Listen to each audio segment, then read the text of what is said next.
نیکیاں ہوں اور ان نیکیوں کو اس آدمی سے لے لیا جائے اور دوسرے کے نام اعمال میں ڈال دیا جائے. ضرب هذا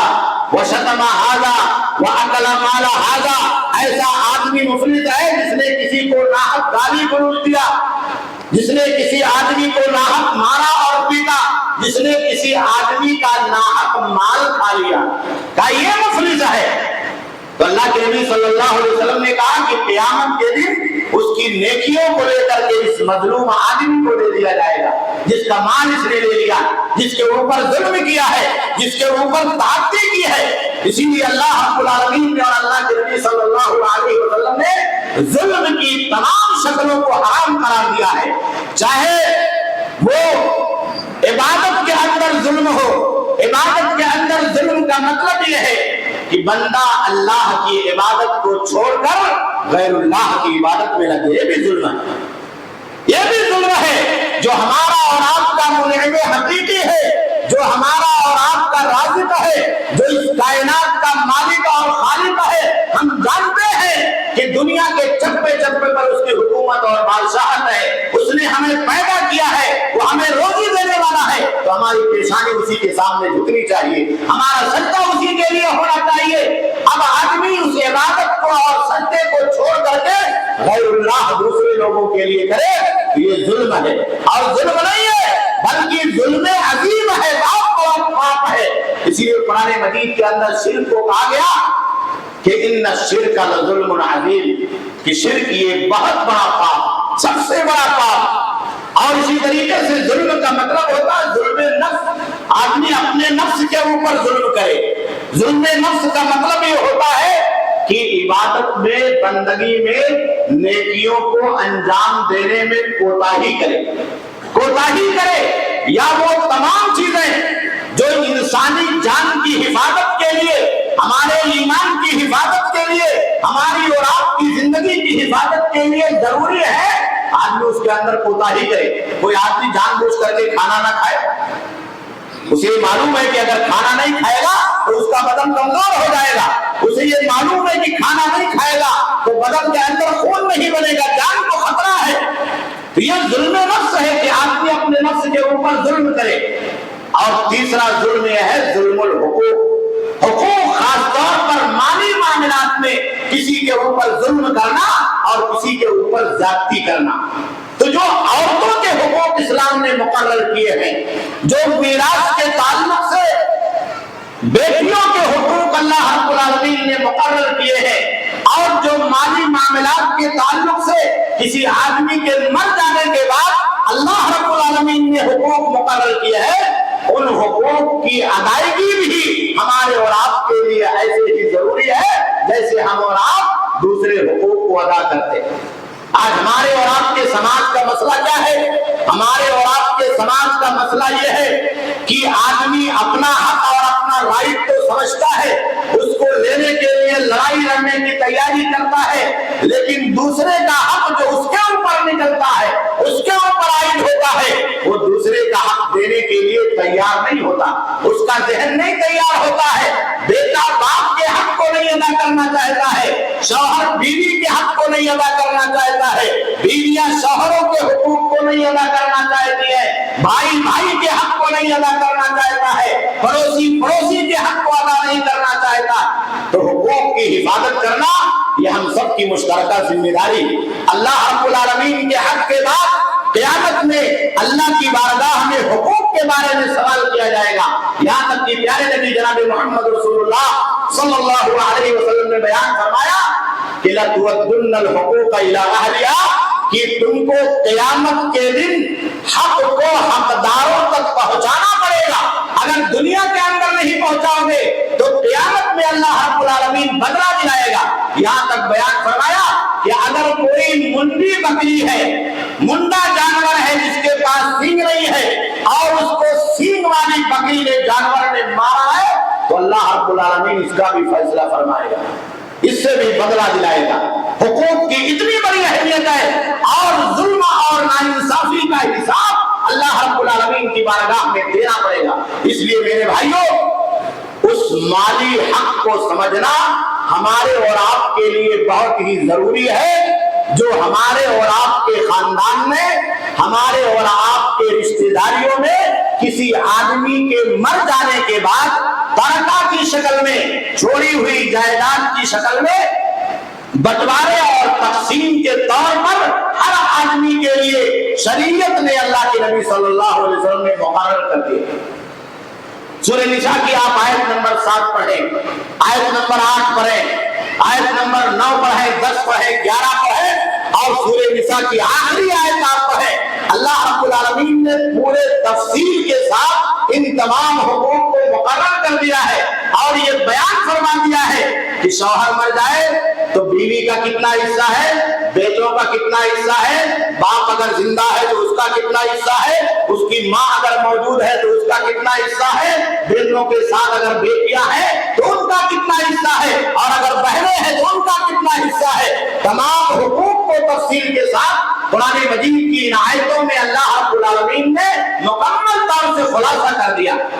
اور یہ بیان فرما دیا ہے کہ وَمَن يَتَعَدَّ حُدُودَ اللَّهِ، کام اور جو اللہ کے اس مقرر کردہ حد سے آگے بڑھے گا، یعنی بڑھ کر کے وہ مال خود لے لے گا، دوسروں سے چھین لے گا، یا اس مال کو دوسروں تک نہیں پہنچائے گا جن کا حق نکلتا ہے، تو قیامت کے دن اللہ رب العالمین کی بارگاہ میں وہ سزا کا مستحق ہوگا۔ اسی لیے آپ قرآن مجید کی ان آیتوں کو پڑھیں تو اللہ رب العالمین نے دو الفاظ کا استعمال کیا۔ میں نے جو آیت کریمہ پڑھی اس میں اللہ رب العالمین نے ذکر فرمایا کہ وَلِلرِّجَالِ نَصِيبٌ مِّمَّا تَرَكَ الْوَالِدَانِ وَالْأَقْرَبُونَ، کام مردوں کے لیے حق ہے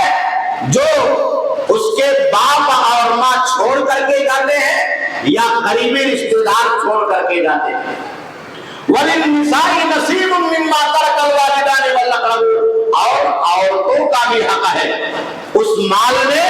جو ماں اور باپ چھوڑ کر کے جاتے ہیں یا قریبی رشتہ دار چھوڑ کر کے جاتے ہیں۔ مِمَّا قَلَّ مِنْهُ أَوْ كَثُرَ، چاہے مال زیادہ ہو، چھوڑی ہوئی جائیداد زیادہ ہو یا کم ہو، جو بھی مال بچا ہوا ہے، جو بھی مرنے والے کے بعد اس کی جائیداد بچی ہوئی ہے، چاہے کم ہو یا زیادہ ہو، اس میں کچھ مردوں کا بھی حصہ ہے جو گھر کے افراد ہیں، کچھ عورتوں کا بھی حصہ ہے جو گھر کے افراد ہیں، اور اس مرنے والے آدمی سے اس کا رشتہ بیوی کی شکل میں، ماں کی شکل میں، بیٹی کی شکل میں، بہن کی شکل میں جڑا ہوا۔ نصیباً مفروضا، اللہ نے بیان فرمایا کہ نصیباً مفروضا، یہ وہ حصہ ہے جو اللہ رب العالمین نے فرض کر دیا ہے، مقدر کر دیا ہے، فائنل کر دیا ہے، اس میں کوئی بھی آدمی کمی اور زیادتی نہیں کر سکتا۔ اور دوسری آیت کریمہ کے اندر اللہ رب العالمین نے بیان فرمایا فریضۃ من اللہ، یہ اللہ کی طرف سے فرض کیا ہوا بٹوارا ہے، یہ بٹوارا ہے جو اللہ نے کیا ہے، اللہ کے نبی نے بھی نہیں کیا ہے۔ بہت سارے احکامات شرعیہ کی تفصیل اللہ کے نبی نے بیان کی، خود نماز کا معاملہ آپ لے لیجیے، اللہ نے کہا ظہر کی نماز پڑھو، فجر کی پڑھو، عصر کی پڑھو، لیکن کتنی رکعت پڑھنی ہے، کیسے پڑھنی ہے، کیسے وضو کرنا ہے، یہ ساری تفصیلات قرآن میں نہیں ہے، پیارے نبی نے بیان کیا۔ لیکن وراثت جہاں حق کا معاملہ ہے وہاں اللہ رب العالمین نے پوری تفصیل کے ساتھ ایک ایک آدمی کا حصہ بیان کر دیا۔ اس کو سمجھنا ہمارے اور آپ کے لیے ضروری ہے۔ اسی لیے بہت سارے علماء نے دین کو دو حصوں کے اندر تقسیم کر دیا، کہا دین کا ایک وہ حصہ ہے جو شریعت کے دوسرے احکام اور شریعت کے دوسرے قوانین سے متعلق، نماز، روزہ، حج، زکات، فرائض اسلام، اور دوسرا حصہ وہ ہے جو میراث سے متعلق ہے۔ اسی لیے علم میراث کو علماء نے علم الفرائض کا نام دے دیا۔ علم الفرائض کا اسے کہا اس فریضے کو جاننا جو مرنے کے بعد کسی آدمی کے اوپر عائد ہوتے ہیں۔ اس لیے ان تفصیلات کو سیکھنا بھی ہمارے اور آپ کے لیے ضروری، اور اس کو جاننا بھی ہمارے اور آپ کے لیے ضروری، اور اگر نہیں جانتے ہیں تو خفیہ طریقے سے بٹوارا کرنا، بغیر شرعی فتویٰ لیے بٹوارا کرنا، بغیر شریعت کا حکم معلوم کے لیے آپس میں جان کر کے مل کر کے بٹوارا کر لینا، یہ شرعی اعتبار سے جائز اور درست نہیں ہے۔ اسی لیے اللہ کے نبی صلی اللہ علیہ وسلم نے خاص طور پر کسی آدمی کے مرنے کے بعد اور اس کی جائیداد کو تقسیم کرنے سے پہلے 4 باتوں کو مکمل کرنے کا حکم دیا۔ پہلی بات یہ ہے کہ کسی آدمی کی وفات ہو گئی، اس کا انتقال ہو گیا، تو ضروری ہے کہ اگر کوئی آدمی اس کے بیٹوں میں سے، اس کے گھر والوں میں سے، اس کے رشتہ داروں میں سے اس کو کفن کا کپڑا اور اس کے تجہیز اور تکفین کا سامان دینے کے لیے تیار نہیں ہے تو اس مال میں سے پہلے اتنا پیسہ نکال لیا جائے، وہ نہیں بچے گا۔ اس مال سے اتنا پیسہ نکال لیا جائے جس سے آدمی کی تجہیز اور تکفین آسان ہو سکے، جو بھی اس میں خرچہ لگتا ہے یہ ضروری ہے۔ اور اگر کوئی گھر کا فیملی کا ممبر دینے کے لیے تیار ہے تو کوئی بات نہیں۔ اور اس کے بعد دوسری چیز، مال کو تقسیم کرنے سے پہلے اللہ کے نبی صلی اللہ علیہ وسلم نے اس بات کو مقرر فرمایا کہ اگر میت نے کوئی قرض چھوڑا، چاہے وہ دنیاوی قرض ہو چاہے وہ شرعی قرض ہو، اس قرض کی ادائیگی مال کے بٹوارے سے پہلے اس مال میں سے کی جائے۔ یہ بہت ضروری ہے، آج ہمارا اور آپ کا سماج اس سے غافل ہے۔ مال کو تقسیم کرنے کے لیے اور جائیداد میں حصے کو پانے کے لیے قرضوں کو بھی بھلا دیا جاتا ہے۔ وہ میت بیچارہ پتہ نہیں کس حالت میں تھا، اچانک اس کی وفات ہو گئی، وہ بتا نہیں سکا، قرض کی ادائیگی نہیں کر سکا، یہ بہت بڑا گناہ ہے اس کے حق میں۔ جب تک اس قرض کو ادا نہیں کر دیا جائے گا اس آدمی کی بخشش معلق رہے گی۔ اسی لیے پیارے نبی جناب محمد رسول اللہ صلی اللہ علیہ وسلم اعلان کرتے تھے جنازے سے پہلے کہ اس آدمی کے پاس قرض ہے،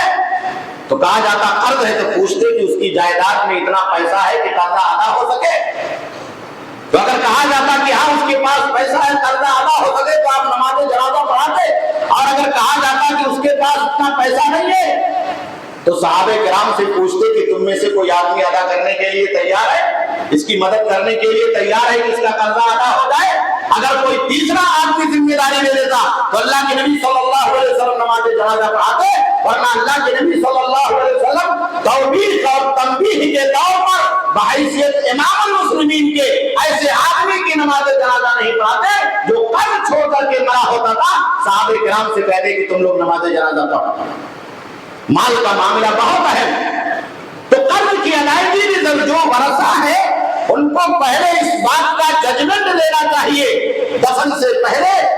کہ مرنے والے آدمی کے حق میں کوئی قرض تو نہیں ہے، دنیاوی قرض کسی کا لین دین، اپنے بھائی سے لیا ہو، گھر میں کسی سے لیا ہو، کسی رشتے دار سے لیا ہو، کسی دکان پر کسی کا سودا لیا ہو، آدمی اچانک انتقال ہو گیا نہیں دے سکا۔ کبھی ایسے ہوتے بہت سارے لوگ ایماندار ہوتے اچانک انتقال ہو جاتا ہے، وہ بیچارہ ادا کرنا چاہتا لیکن موقع نہیں ملا، راستہ چلا ایکسیڈنٹ ہو گیا، کہیں سفر میں گیا تھا کوئی حادثہ ہو گیا، اچانک بیمار ہو گیا، ہاسپٹل لے جایا گیا، شفا یابی نہیں ہوئی، موت آ گئی۔ تو اس لیے اس کو سمجھنا ہمارے اور آپ کے لیے بہت ضروری ہے۔ اور شرعی قرضہ بھی کبھی ہوتا، شرعی قرضے کا مطلب یہ ہوتا ہے کبھی آدمی نے کوئی نظر مان لی اللہ کے راستے میں خرچ کرنے کی، کبھی آدمی نے کوئی نظر مان لیا ہے، یا کبھی اللہ کے راستے میں خرچ کرنے کے لیے